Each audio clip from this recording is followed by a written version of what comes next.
ମୁଁ ଜଣେ ଗର୍ବିତ ଓଡ଼ିଆ। ଓଡ଼ିଶା ପାଇଁ ଆମେ ଗୌରବାନ୍ୱିତ।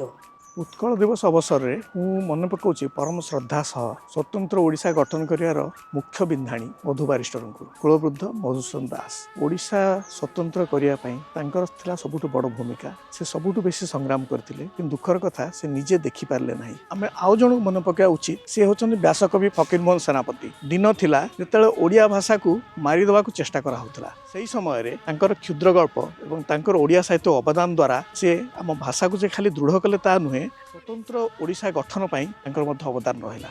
वर्षाणं भारत श्रेष्ठ देशानां उत्कल श्रुत दिने गंगा ठारू गोदावरी पर्यंत उत्कल परिव्याप्त थिला। उत्कल कला लगे ही प्रतिष्ठा लाभ करिछि। एहार भाषा साहित्य कला संस्कृति वाणिज्य लगी ये दिने गौरवमंडित होइथिला। किंतु परे परे उत्कल को स्पर्श करिथिला विच्छिन्नता। खंड विखंडित हो जाइथिला, विक्षिप्त होइथिला। किंतु सबु समय रे ओडिशार वीरपुत्र माने भूमि पई सबुबेले संग्राम करी निजर गौरव प्रदर्शन करिथिवा इतिहास वर्णना करे। ओडिया ओडिशा सुंदर, आम साड़ी सुंदर, आम कल्चर सुंदर, आम हैंडलूम सुंदर, आम हैंडीक्राफ्ट सुंदर। ओडिया भाषा को मु बहुत बहुत भल पाए। गत 40 वर्ष भितर जिते सुविधा पाई समय पाई स्कूल पिला छोट पिला को पढ़ाई ओडिया रे तो बहुत बहुत खुशी लगे।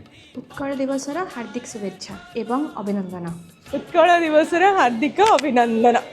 अभिनंदन उत्कल दिवस पर समग्र ओडिशावासी को मु हार्दिक अभिनंदन एवं शुभेच्छा जनाऊँगी। ओडिशार जन्मदिन से समस्त को बहुत बहुत शुभेच्छा, बहुत अभिनंदन। उत्कल दिवसर हार्दिक अभिनंदन।